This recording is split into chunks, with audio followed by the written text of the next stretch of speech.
Hello and welcome to another modeling tutorial in Maya. My name is Stefan, and yeah, there might be some people out there who remember my voice. So my old YouTube channel, uh, it's not closed. It's still there, but I don't have any way to put new stuff on that channel anymore. So I missed something they changed. I think it was 2019 or something. So before that it was Google Plus.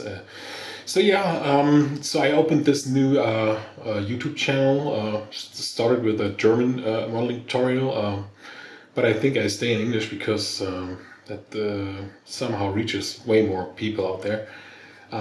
So what you see on your screen, gotta be honest, so that's not a render, but when we're finished with that model and all that UV layout and rendering stuff, so we should come pretty close to what you see here. So that's a photo I did with my mobile. So it's this beautiful piece of synthesizer here. So yeah, I'm a lucky guy. So I had a chance to buy one of those in a, I would say, brand new condition. So it works perfectly. So I'm not using it that much. So I just wanted to have it. It's in a good condition. So you're gonna see that because. All the images we are going to use for as reference so are from this piece here. I'm going to provide you with all the images I did this afternoon or this evening. So yeah, so we're gonna look on these pictures a lot just to see how the details look later on. And so I can look at it right now here. So that's very helpful when you try to model some hard surface stuff. Okay, let me close that images thing here. Pretty sure that most of people out there at least know how the 303 sounds, even if they don't know where the sound comes from. So I love that shit. So I wanted to be honest, I wanted to play some famous 303 patterns, but I'm not sure if that's allowed here on YouTube, so I don't do so. You just, if you don't know what sound comes out of that little machine, that little piece of plastic, just Google Roland TB-303 and then get freaked. Yeah, so let's start modeling. So I modeled that thing 15 years ago, and I'm pretty sure I have that file somewhere, but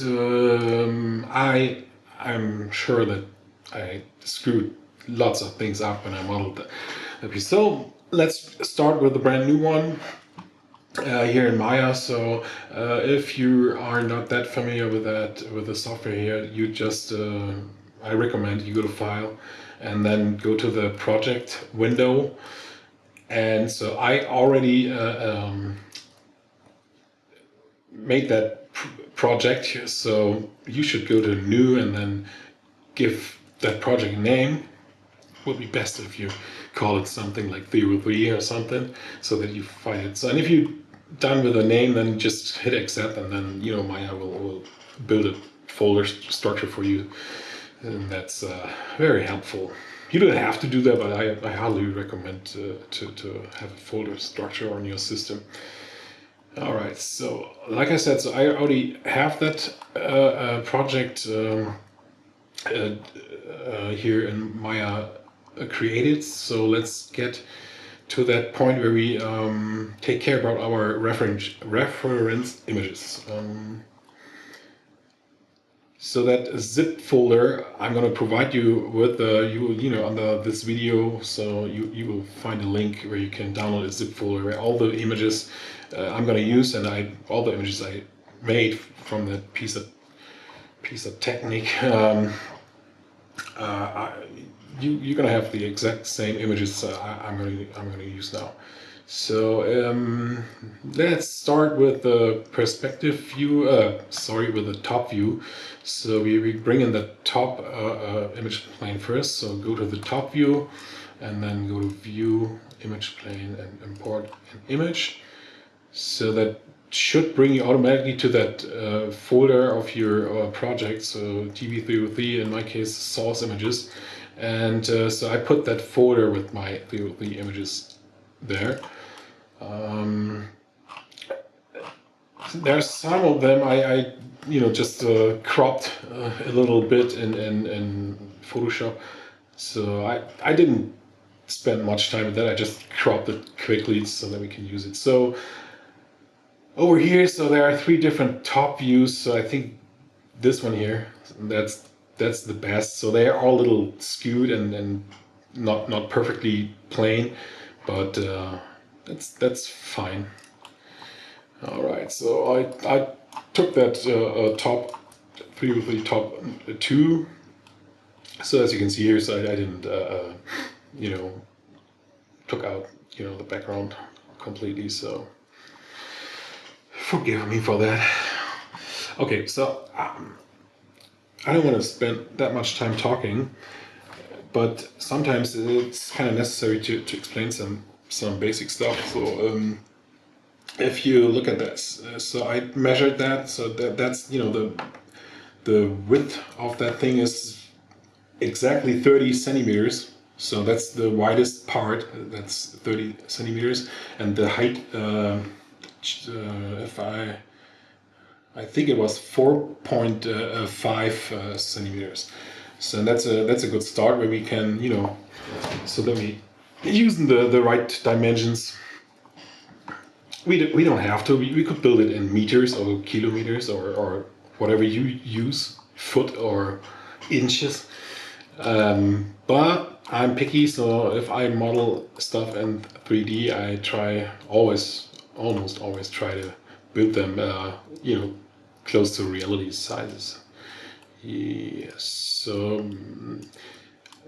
let's just to be safe on that 30 centimeters width. So my English is a little bit rusted. So we just create a reference cube here. So I created a polygon cube. Might be hard to see for you, so I'm going to turn off the grid first. So just click on that and then go to the inputs here in the outliner, and then I give it a width of 30 centimeters. And obviously our image plane here is a little bit wider, so we scale that. So just select it. So let me turn on wireframe on shaded so that we can see our reference cube here more. And the depth of that thing was 14.5, I guess. So let me select that cube here first again, and then let's give the depth of, like I said, 14.5 or 7. So I mean, I don't want to be picky about a millimeter, but if we can get as close as we can, why not? So the height was, like I said, 4.5. Okay, so let's grab that image plane, and then let's say here we want to turn off the shaded mode here, and let's just so that you can see better what's going on here. I'm gonna give that cube some more divisions, only for that reason. So here, so it's just a better visual. So doesn't make it that better, but okay. So let's just take that image plane. So hit R on your keyboard to scale that image plane down so that it fits to that width. At the widest. So I'm trying to find the widest point of my image.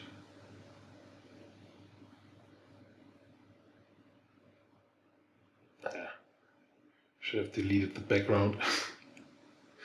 Yes, I think that's gonna be fine. It's not gonna fit up here, so because you know that photo is a little bit skewed, and yeah, it is a photo. It's not a perfect one, but it's gonna work out.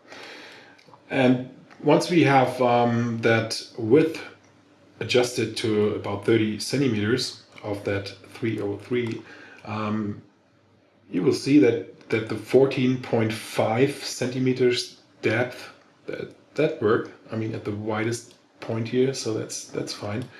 So we will be very close to the reality in the end. All right, so let's go to perspective view. So I don't. I will need it for the height, but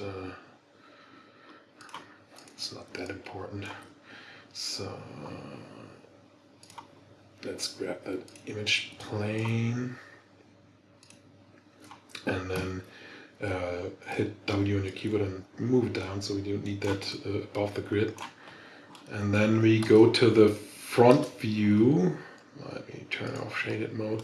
And then we bring in here in the view another image plane, import image, 303 images, and there should be one that's called front.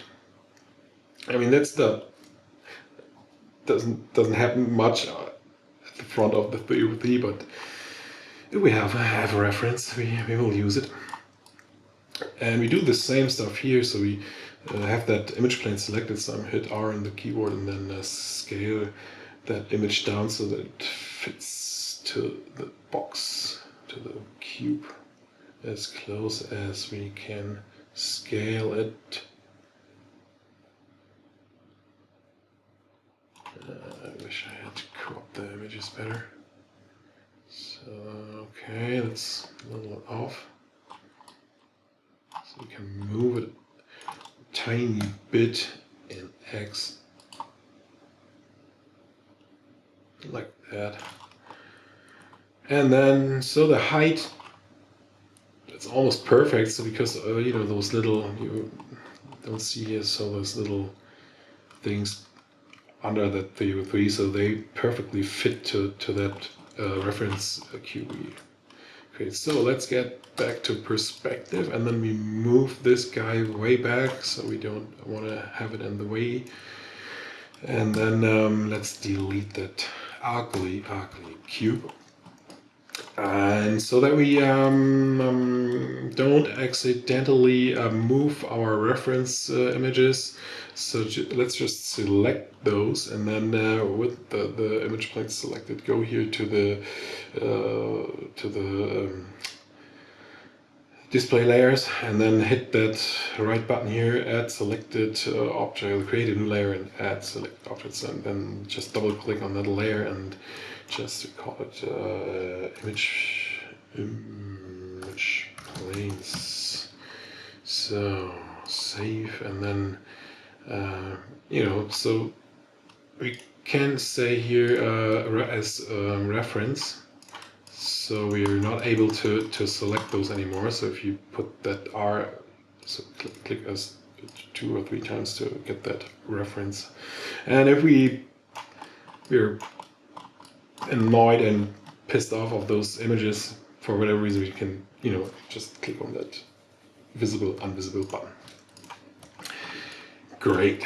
So we are ready to start with the modeling, with the first modeling stuff. I'm gonna take a little break. So first, let me save that scene. So I really don't want to, you know, make videos that are too long. So I myself hate it, you know, when videos are too long. So let me save that scene as.